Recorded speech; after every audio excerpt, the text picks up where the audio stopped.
En el radar, en Blue Radio. Esta semana que termina también fue noticia la consulta popular 2.0, la consulta que radica el gobierno ante el Senado luego del hundimiento de la consulta inicial y le cuelga como arbolito de Navidad otras 4 preguntas. Empezamos con 12 sobre la reforma laboral y llevamos en 16 preguntas.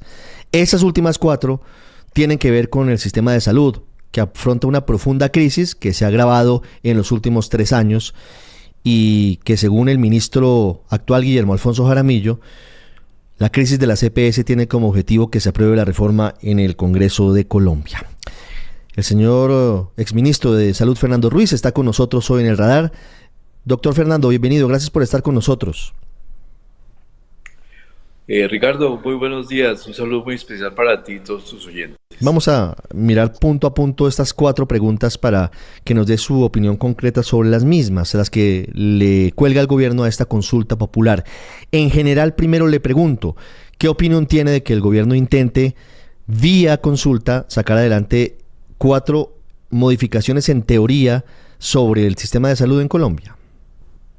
Yo lo siento, es como un esfuerzo en primer lugar de tratar de reeditar frente al Congreso una consulta popular que ya se les cayó, y una forma de presentarla es maquillarla poniéndole 4 preguntas de salud.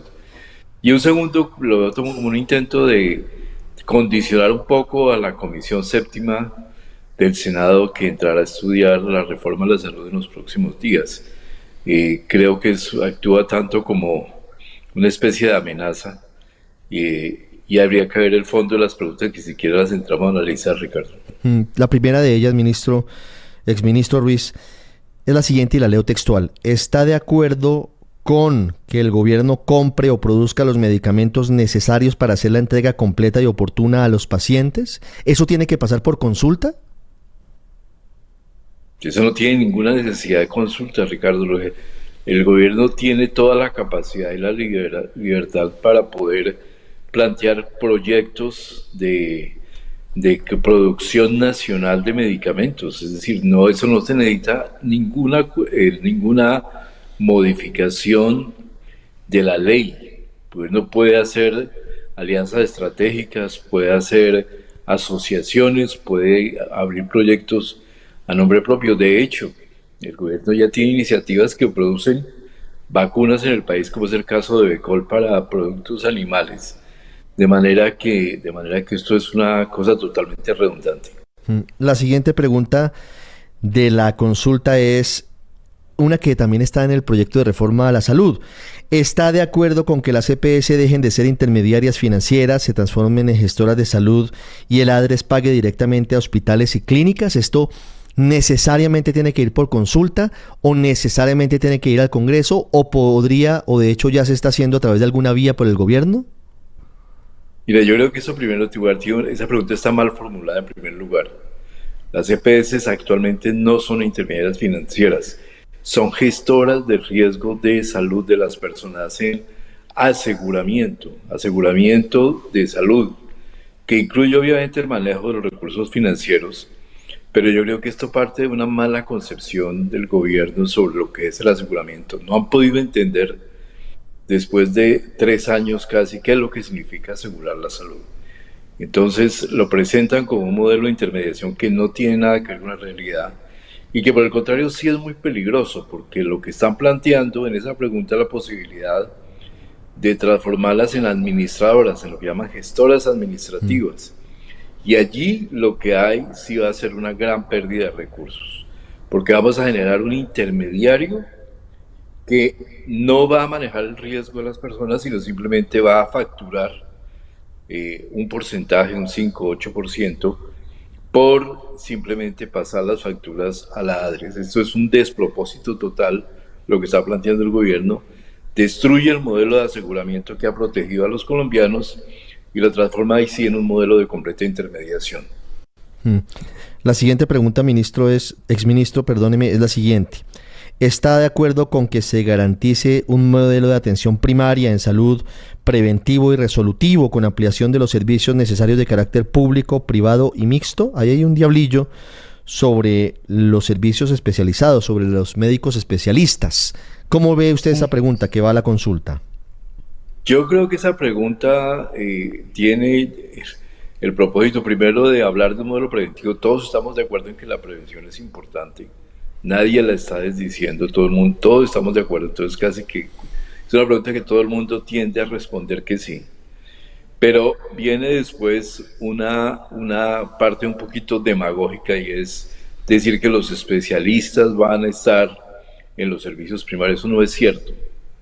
Los servicios primarios son servicios de prevención, básicamente orientados, como los plantea el gobierno, a equipos comunitarios que se ha probado en muchas partes del mundo, incluso en la misma Colombia, que han sido completamente inefectivos. De hecho,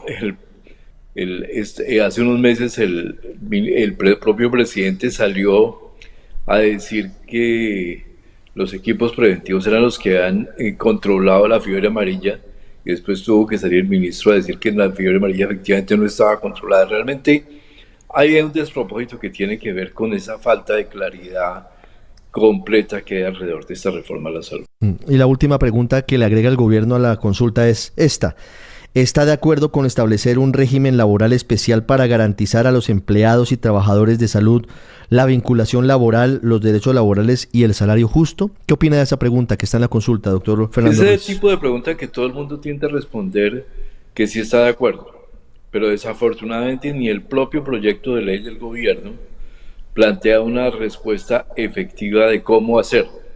El cómo hacerlo tiene unas tremendas dificultades, porque el sector salud hoy emplea casi 1 millón de personas, y el sector salud necesita de una gran flexibilidad en los mecanismos y formas de contratación. Pero cuando lo que se busca aquí es tratar de captar el voto, seguramente de los trabajadores de la salud, recurriendo a un engaño muy simple, es tratar de venderles que es posible realmente ese tipo de contratación. ¿Dónde está el dinero para contratar esas personas? Yo creo que lo primero que debería decir el gobierno, preguntarse a sí mismo, es si tiene los recursos para hacer ese proceso. Porque entonces, al no haberlo, simplemente el tema se cae de su peso, porque no tiene los recursos actualmente el gobierno para poder soportar dicha pregunta. Y al final, lo que pasaría, aunque llegara a aprobarse la consulta, tendría que volver al Congreso, porque no se trata de una aprobación automática en las urnas, repito, con muchas complejidades, porque primero tiene que ser aprobada esta consulta por el Senado, luego tiene que ir a votación, y si saca más de 13.600.000 votos en gracia de discusión, tendría que volver al Congreso para legislar sobre esos mismos asuntos. Doctor Fernando Ruiz, muchas gracias por ayudarnos a entender qué hay de cierto y qué hay de falso en estas preguntas, y cuáles son los riesgos y cuáles son las lecturas reales de esta parte adicional de la consulta del gobierno del presidente Petro. Ha sido usted muy amable. Gracias, Ricardo. Un saludo para ti y todos tus oyentes nuevamente. Hacemos una pausa y regresamos al radar. Ya regresamos a El Radar en Blue Radio.